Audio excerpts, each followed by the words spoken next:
Bonjour à toutes et à tous, je suis très content de vous retrouver pour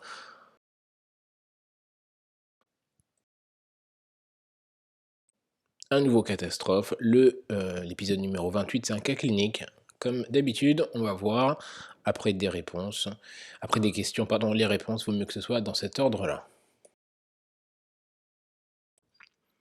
Alors, pour ce cas, vous êtes aux urgences, il est à peu près 15 heures et vous recevez un homme de 55 ans, une bonne cinquantaine, et c'est son médecin traitant qui l'adresse pour une dyspnée, donc une sensation de manque d'air au moindre effort qui évolue depuis à peu près 2 jours. Donc le patient tousse, le patient crache et c'est sale.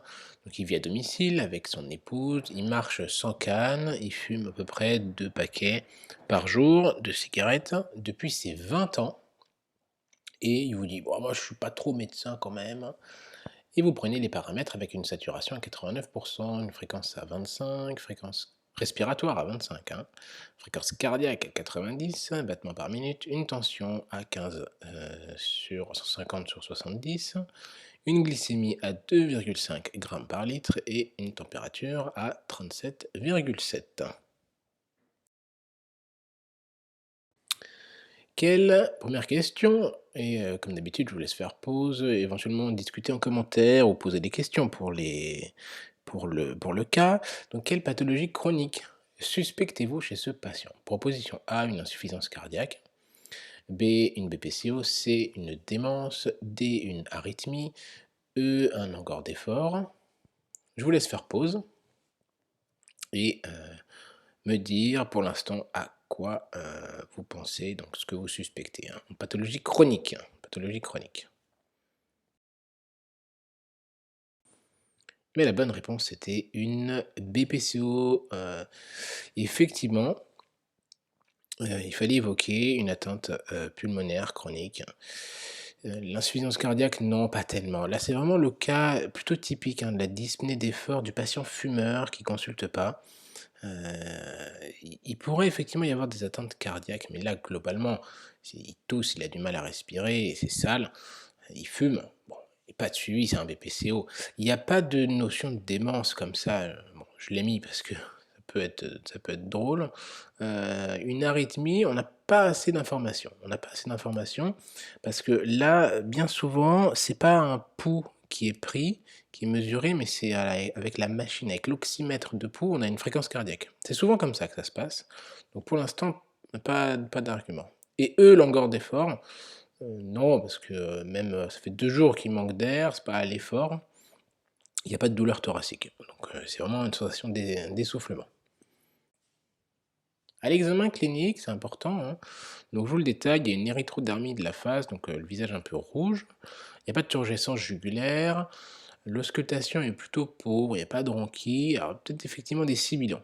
Des sibilants un peu discrets quand même, mais diffus. Il y a un souffle cardiaque qui est râpeux à 3 sur 6 en foyer aortique. Et un abdomen souple dépressible, hein, il n'y a pas de souci, il n'y a pas de douleur. Les lombaires, c'est pareil, il n'y a pas de douleur. Les mollets sont souples, il n'y a pas d'œdème des membres inférieurs. Je vous laisse faire pause, hein, si vous voulez prendre le temps de reprendre la situation. Et puis je vais vous poser la prochaine question. Question est extrêmement importante, c'est presque un réflexe, hein. Quel examen demandez-vous immédiatement? Donc là, imaginez, hein, le patient vient d'arriver aux urgences, dans la salle d'accueil. Il a présenté un petit peu ses antécédents, vous avez les paramètres. Quel examen demandez-vous immédiatement? Je vous laisse faire pause, je vais vous donner la bonne réponse. La bonne réponse, et l'unique bonne réponse, c'était un gaz du sang artériel et pas veineux. Il nous faut la quantité d'oxygène, la PaO2, pour savoir si effectivement il est hypoxique, c'est une atteinte, autre, et cetera. Et c'est le gaz du sang qu'il nous faut, c'est absolument cet examen. Donc on fait cet examen qui est pas très agréable et on tombe sur un pH à 7,38, une PO2 à 55, PCO2 55, et bicarbonate 30 millimoles par litre, lactate à 1,5 millimoles par litre et une kaliémie à 5,6 millimoles par litre. La prochaine question, eh bien, c'est que concluez-vous de cette gazométrie? Puisque vous faites un examen, il faut savoir ce qu'on en fait. Proposition A, une hyperoxie, B, une hypoxémie, C, une hypercapnie, D, une acidose métabolique, E, une acidose respiratoire. Comme d'habitude, je vous laisse faire pause et je vais vous donner les bonnes réponses. Et donc, les deux bonnes réponses, c'était une hypoxémie, donc une PO2 qui est basse, donc c'est le taux d'oxygène qui est faible dans le sang, différent de l'hypoxie, parce que l'hypoxie, c'est un taux d'oxygène d'O2 qui est faible dans les tissus, et c'est pas pareil. Par exemple, en un cas d'intoxication au monoxyde de carbone, il y aura une normoxémie, mais une hypoxie. L'hyperoxie, ben non, surtout pas, il n'y a pas d'hyperoxie, là, il n'y a pas assez d'oxygène. Donc justement, là, c'est vraiment à ne pas mettre si vous l'avez coché. On pourrait considérer que l'item serait, enfin la proposition serait entièrement fausse et sans marquer aucun point. Il n'y a pas d'acidose, il n'y a pas d'acidose, il n'y a pas d'alcalose, il n'y a rien. Le pH, il est à 7,4 plus ou moins 0,02 et donc on est dans la norme. Donc, prochaine question avec tous les résultats et l'examen clinique que vous avez. Quel traitement instaurez-vous d'emblée? Donc là, il pourrait venir installer sur le brancard et vous dites donc à l'infirmier, à l'infirmière, est-ce que tu peux préparer, proposition A, du gluconate de calcium, B, du salbutamol 5 mg en aérosol, C, de l'ipratropium 0,5 mg en aérosol, D, la VNI, ou bien E, aucun de ceux cités. Je vous laisse faire pause et je vais vous donner la bonne réponse. Alors la bonne réponse, c'était la B et la C. Globalement, ce que vous avez, c'est un patient qui, semble-t-il, est BPCO, méconnu, en tout cas méconnu, mais vu la quantité de tabac qu'il a fumé et la dyspnée qu'il présente avec un peu de sibilant et la gazométrie, a priori, c'est ce qu'on appelle une exacerbation de BPCO. Donc il va lui falloir des aérosols de bêta-mimétique, donc du salbutamol, et de l'ipratropium pour les anticholinergiques en aérosol, le gluconate de calcium. Ça, ce serait éventuellement pour une hypercalémie qui est symptomatique avec des signes ECG. Sauf que là, on n'a pas de CG. Et à 5,6 ou même en dessous de 6, on a que très rarement des signes ECG. Si vous voulez plus de détails, je vous laisse vous référer à la vidéo YouTube qui a sur l'hypercalémie, vous aurez plus de détails. Quant à la VNI, non, il n'y a pas d'indication à faire de ventilation non invasive. Pour l'instant, je rentrerai en détail un petit peu plus après, durant le cas, puisque on verra la suite. Et donc pour toute dyspnée, il faut faire un électrocardiogramme. Et voici l'électrocardiogramme que vous avez fait au patient. Je vous laisse faire pause tranquillement pour prendre le temps de l'examiner. Et puis la prochaine question, bah forcément vous vous en doutez, ça va être de l'analyser. Donc je vous laisse faire pause si vous voulez prendre le temps de bien tout analyser. Tout analyser. Et je vais vous dire. Je ne vous ai pas menti, la prochaine question effectivement portait sur cet électrocardiogramme. Quelle est la conclusion de cet électrocardiogramme? Est-ce que proposition A, le rythme est sinusal, B, les QRS sont larges, C, les QRS sont fins, D, c'est une fibrillation atriale, E, trouble de la repolarisation? Je vous laisse faire pause et puis je vais vous donner la bonne réponse, ou les bonnes réponses. Et donc les bonnes réponses, c'était la C, donc QRS fin, et D, fibrillation atriale. On va voir en détail, on va reprendre l'électrocardiogramme, hein. Ne vous inquiétez pas, il n'y a pas de trouble de la repolarisation et le rythme est pas sinusal puisque il y a un rythme en fibrillation atriale. Si vous voulez plus de détails encore une fois, eh bien à nouveau je vous réfère à la vidéo que j'ai faite sur la fibrillation atriale. Pour l'électrocardiogramme, on va voir pourquoi c'était bien une fibrillation atriale. Donc première question, c'est où sont les ondes P? Après où est Charlie? Où sont les ondes P? Et bien là, vous voyez qu'il y a quelques ondes P, mais elles sont non distinctes et sans corrélation avec les QRS. Donc déjà, c'est super important. On a quasiment notre diagnostic de FA, le différentiel, alors un peu tiré par les cheveux, mais qui existe, hein, c'est une tachycardie atriale multifocale. avec des ondes P par contre qui ressembleraient à des petites crottes de lapin. C'est comme ça que j'aime bien les appeler, mais là c'est absolument pas le cas. Et en plus de ça, vous voyez que les espaces RR sont absolument irréguliers, il n'y a pas besoin d'autre chose. Et en plus, les QRS sont effectivement fins, donc vous avez le diagnostic de fibrillation atriale. Donc là, je vous rappelle, hein, vous avez installé votre patient, vous avez fait le CG, il a les aérosols au bout du nez. Quel traitement doit être envisagé aux urgences?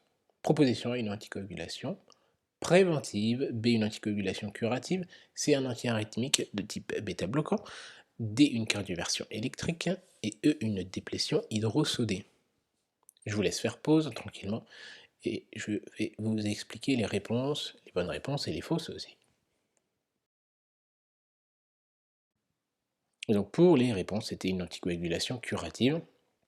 Alors quand je dis envisager, ça ne veut pas dire le mettre là dans l'immédiateté, mais il va falloir effectivement se poser la question de l'anticoagulation curative, puisqu'il a une fibrillation atriale, et il faudra probablement l'instaurer quand même. Les propositions qui sont totalement fausses, c'est l'antiarythmique de type bêta-bloquant, alors totalement fausse.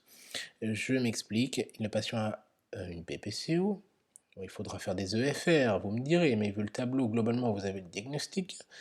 Et en tout cas, dans l'immédiat, si on lui met des bêta-bloquants, c'est pas contre-indiqué formellement. C'est pas une contre-indication absolue, l'utilisation des bêta-bloquants chez les BPCO ou asthmatiques, mais c'est quand même à éviter si possible. Donc là, il n'est pas rapide. Il n'est pas en tout cas en train de décompenser parce qu'il a une arythmie ou une TACFA.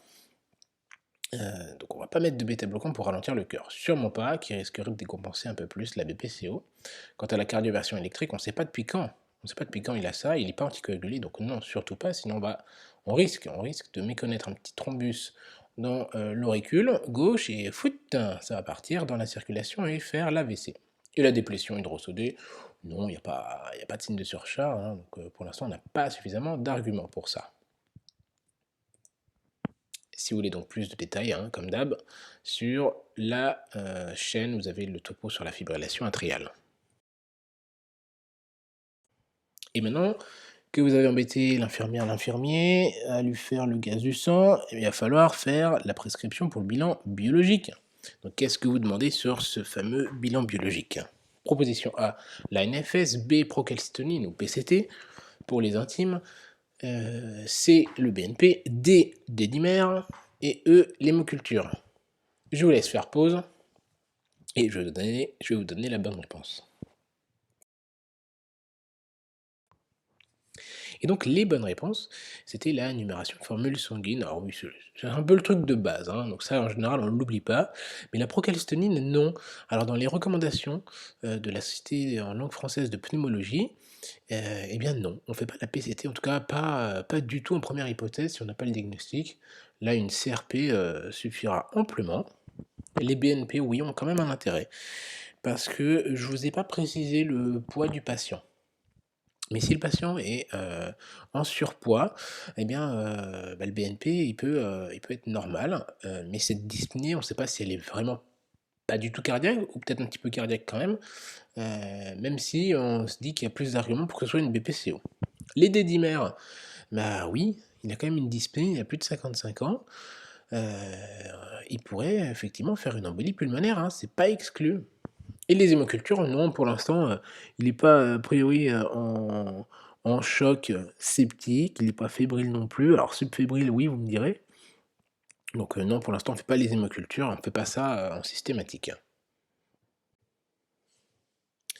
Et donc, vous avez pris en charge votre patient, vous avez attendu sagement les résultats de la prise de sang et là, vous arrivez enfin à voir avec le logiciel que le patient a une hémoglobine à 13,4, un VGM aux alentours de 104, des leucocytes à 15 000, 15 gigas par litre, une majorité de neutrophiles tout de même, des plaquettes à 205 gigas par litre, une natrémie, un sodium à 137, kaliémie, potassium à 5,8, un DFG estimé selon Cockcroft à 60 ml par minute, une urée à 8 mmol par litre, une CRP à 40, des BNP qui sont inférieurs au seuil, des dimères qui sont à 2300 pour un seuil à 500 et une crase dans les limites de la normale. Donc crase, hein, c'est TP-TCA pour ceux qui n'ont pas l'habitude de cette dénomination. Avec les résultats de ce bilan, vous pouvez conclure que la dyspnée du patient, proposition A, est probablement due à une décompensation cardiaque. Proposition B, due à une embolie pulmonaire certaine. C, ne peut être due à une embolie pulmonaire. D, peut être due à une infection pulmonaire. Et E, n'est pas due à une décompensation cardiaque. Faites attention au dosage de ce que vous cherchez et c'est important de savoir comment interpréter les résultats. On va voir tout ça. Si vous voulez, faites pause tranquillement et je vais vous donner les bonnes réponses. Donc les 2 bonnes réponses et uniquement 2 bonnes réponses, c'est peut-être dû à une infection pulmonaire, on a une hyperleucocytose, on a un début de CRP, c'est possible et on sait que les BNP sont inférieurs au seuil.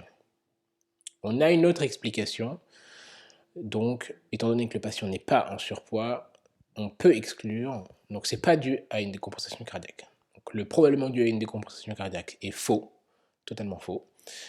Dû à une embolie pulmonaire certaine, non, il faut aller plus loin dans les examens et ne peut être dû à une embolie pulmonaire, bah ça on ne peut pas l'affirmer, parce que les D-dimères sont positifs, donc il faudra aller plus loin dans les examens. Alors ce qu'on va faire, c'est qu'on va revoir un peu chaque paramètre et à quoi il faut penser quand on est face à un patient qui a une dyspnée. Parce que c'est important quand même de prendre chaque point. Si on prend l'hémoglobine par exemple, bah, il peut avoir une anémie, tout simplement. Alors inversement, l'hémoglobine peut être très augmentée, ça peut être un vaquèze, à ce moment-là, hein, le patient peut avoir une hémopathie ou des choses comme ça, il peut faire un thrombus, autre chose, il faudra aussi l'évoquer. Donc vous voyez, quand c'est trop haut, quand c'est trop bas, ça peut nous apporter une orientation. Le VGM, on n'en fait pas grand-chose, mais quand il est augmenté, une macrocytose, eh bien, ça peut être une carence ou alors, un B9, B12 par exemple, certaines hémopathies ou vous l'aurez sans doute évoqué aussi, un alcoolisme chronique qui peut faire augmenter un petit peu le VGM. Il y a plein d'autres pathologies, hein, qui font augmenter le VGM, mais c'est des choses qu'il faut évoquer. Donc là, on aura la grosse case cirrhose par exemple qui peuvent donner une décompensation hémato-acétique avec la dyspnée, hémopathie, vous voyez un peu tout ce contexte-là, il faudra aussi l'évoquer. L'hyperleucocytose, 15 giga par litre, majorité neutrophile, oui, vous y avez tous pensé. Infection, mais aussi démarginalisation, où il y a effectivement tous les neutrophiles qui vont sortir, vont être relargués. Eh bien, un patient qui est polytraumatisé, il aura des neutrophiles qui seront augmentés. Enfin, une hyperleucocytose, pas forcément beaucoup de neutrophiles, mais en tout cas une hyperleucocytose, ça c'est sûr. Donc les globules blancs augmentés ou très abaissés, il faudra évoquer effectivement une infection.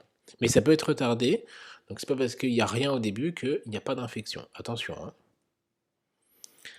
Les plaquettes sont dans les normes, mais une thrombopénie, effectivement, peut nous orienter vers certaines infections. Certaines infections, donc dyspnée, thrombopénie, par exemple, il faudra évoquer, si c'est une infection, un paludisme, par exemple. Vous avez d'autres cas comme ça, vous avez, un topo aussi sur la chaîne disponible. Une thrombocytose, c'est un signe, d'infection aussi. Donc vous voyez qu'il y a plusieurs choses auxquelles il faut penser.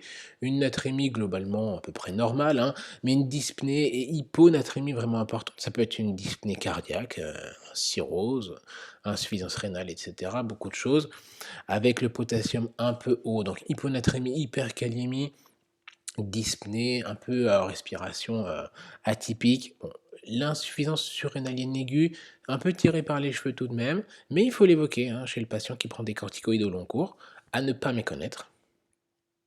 Le DFG, bah oui, effectivement, hein, si c'est altéré, ça peut être une insuffisance rénale aiguë, tout à fait possible. L'urée, alors là, effectivement, le patient ne nécessitait pas le dosage de l'urée. Je l'ai mis pour vous en parler. Si l'urée, est, très augmentée, on va dire, par rapport à la créatinine, ça peut orienter vers une cause fonctionnelle, donc une déshydratation plutôt et une urée augmentée, ça peut être aussi un saignement digestif. Donc une dyspnée sur une hypovolémie, une urée normale, bah, ça peut être normal, ou alors une insuffisance, rénale non fonctionnelle.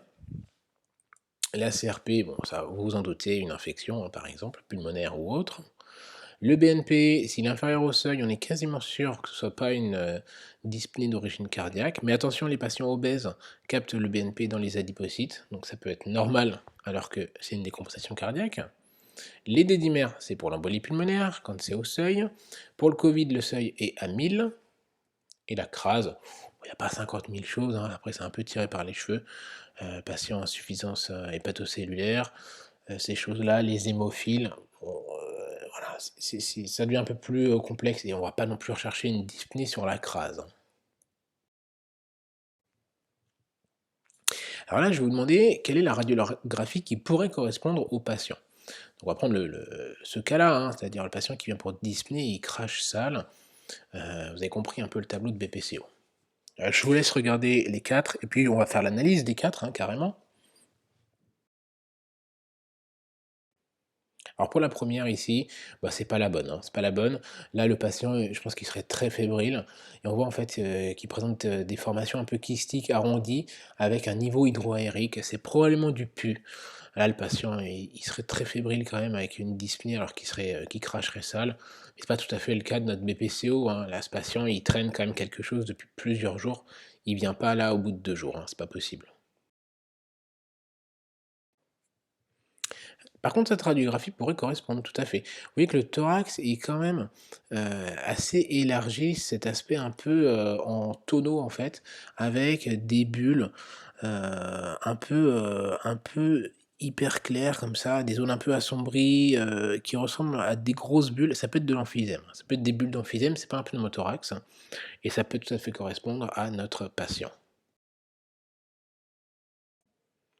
Celui-là, c'est un patient qui présente un OAP, l'aspect en papillon avec, l'élargissement des îles, oui, cette, atteinte interstitielle avec, toutes ces opacités un peu floconneuses, périhilaires aux alentours et une cardiomyogalie, un index qui est supérieur à 0,5. Donc si vous prenez la taille du cœur sur la taille de tout le poumon, hein, bah, c'est supérieur à 0,5 et ici, c'est plutôt une douleur thoracique avec une dyspnée et vous avez peut-être vu discrètement, selon la luminosité de votre écran, ici la petite ligne du pneumothorax. Si vous voulez plus de détails sur les radiographies thoraciques, eh ben c'est pareil, j'ai fait aussi, un topo sur les radiographies thoraciques avec un moyen mémotechnique que vous allez adorer.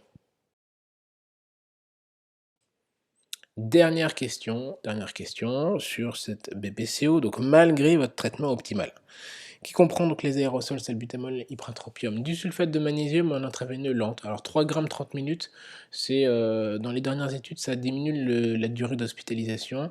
Méthylprénisolone, intraveineux lent, parce qu'il a quand même eu de l'oxygène votre patient, hein. On lui a mis un petit peu d'oxygène au début, l'objectif 90 plus ou moins, 2 en saturation. Une antibiothérapie, une anticoagulation curative, bah, le patient il s'aggrave et il devient polypnéique en sueur, avec une tension, vous voyez, à 16/90, une fréquence cardiaque à 90, une saturation à 90 aussi et donc vous refaites des gaz à 2 heures de la prise en charge et oui, que le résultat est pas très bon. Donc pH à 7,34, PO2 à 60, PCO2 65, des bicarbonates à 30 et un lactate à 1,6. Et donc là, quelle thérapeutique doit être envisagée? Proposition A, une ventilation invasive directement. Proposition B, une ventilation non invasive. C'est une majoration de la posologie du salbutamol. D, du salbutamol intraveineux.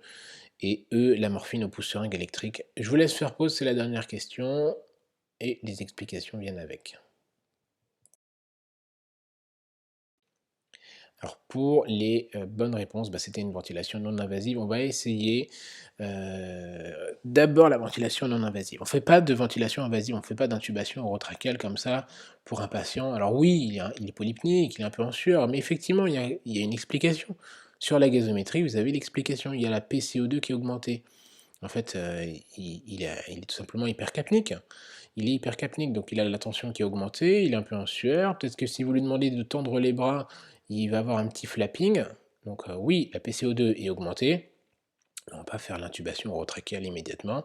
Heu, Peut-être qu'il va devoir être intubé ce patient. Mais dans l'immédiat, on fait déjà la ventilation non invasive. Parce que ça peut être à risque, hein, quand même, ce genre d'intubation. On ne majeure pas la posologie du salbutamol. Ça sert, il y a pas d'intérêt. Si ça marche pas, il faut aller vers la ventilation non invasive, hein. On va être, dans un échec et après par contre on va devoir l'intuber en catastrophe. Le salbutamol IV, non, il y a pas de bronchospasme, de choses comme ça. Puis c'est quand même un peu plus risqué, hein. Et la morphine au pouce seringue électrique, bah non, surtout pas. C'est non, non, ça c'est, de la sédation et là on n'est pas du tout dans de la sédation profonde. Le patient, il faut lui donner toutes ses chances, il est jeune et on ne fait pas de la sédation profonde pour ce patient. Donc là, j'ai mis en rouge le salbutamol et le morphine au pouce seringue électrique. Même en IV, j'aurais pu le mettre aussi, mais bon. Donc voilà, on essaye la VNI et ça peut très bien fonctionner.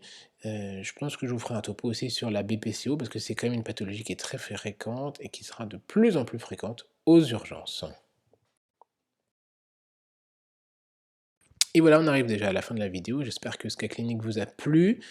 Si c'était le cas, ne manquez pas de vous abonner, de cliquer sur la cloche des notifications pour ne pas rater les prochains cas et de mettre un pouce bleu, ça permet d'encourager le travail qui est fait. Quant à moi, il ne me reste plus qu'à vous dire de prendre soin de vous et de vos patients, bien sûr.